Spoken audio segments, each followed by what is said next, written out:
There are a great number more tools that you're going to need. I didn't get into it. You're going to need screwdrivers and picks and all kinds of other little implements that you'll gather up, and it it just looks like a regular tool chest when you get started with all this. And just pick this up a little bit at a time. I did. I don't know how many hours I've got in it, and I certainly don't know how much money I've got in it, but that's another thing. But we're going to continue now, and I'm going to get started with some of the techniques that I used. I think we'll probably bust right into the foam road bed.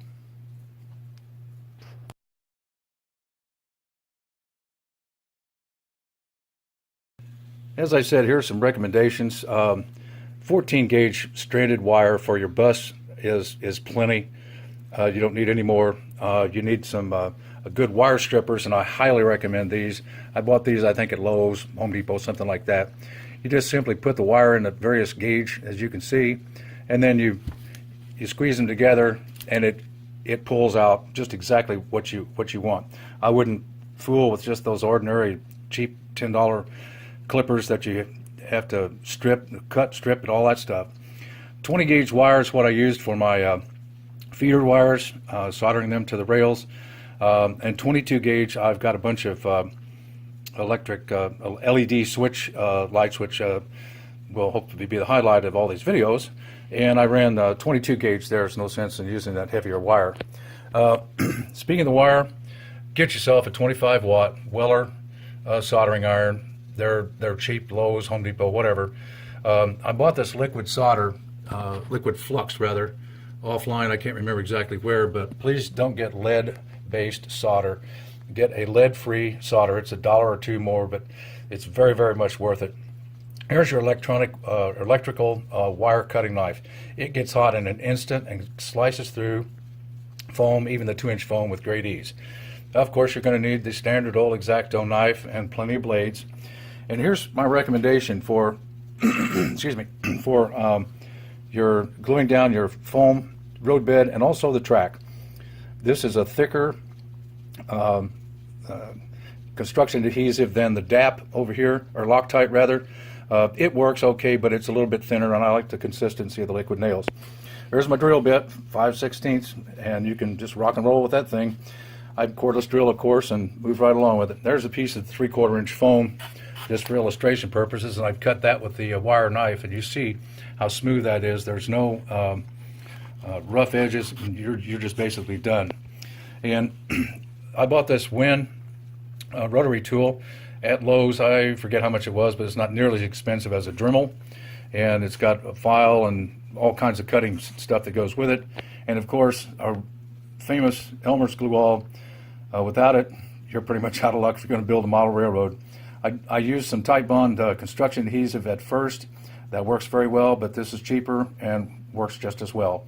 And you can mix this up with water and alcohol and a couple of drops of a liquid soap and make your ballast glue.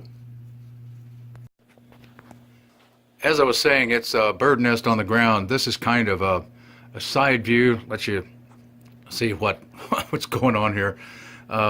This being my first layout, I didn't do everything just right.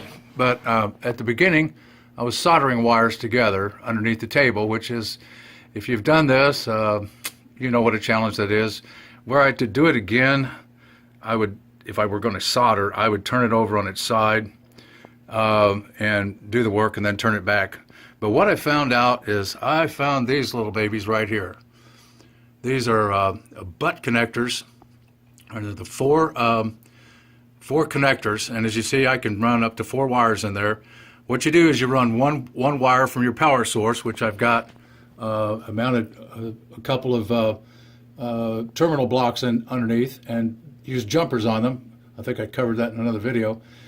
But you can run one wire.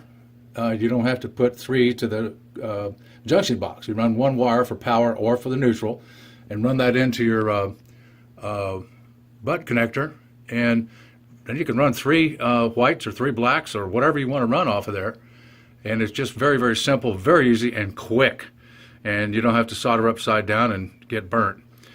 And I bought these at Home Depot. I got 100 of them for $7.50. And I'll take a picture of the carton, and I may have that within arm's reach. I do. So here's here's the brand of it right here. It's an Ideal Ensure. It's a four port, as you see, butt connector, and they're in the electric department on the Home Depot. I'm sure you can get them elsewhere, but that was just where I found them. Looked online, found them. 100 of those for $7.50. Unbelievable. A lot cheaper than solder, and certainly a lot less time. I just couldn't leave out the simple fact that you're going to need to know where to get this stuff. So I'll start with the LEDs and the switches. Guy, Bill, really a super nice guy, very, very nice. His business is ledswitch.com. You see the business card there. He sent me the switches, threw in the resistors, and he also included the LEDs, and I don't think I spent $12. And secondly, I got these lamp posts and resistors from this nice company here. Very, very nice people. oldneighborhoodmarket.com.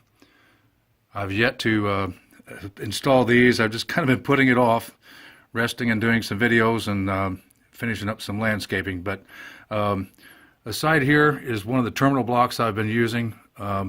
You just make jumper wires from all of the one line.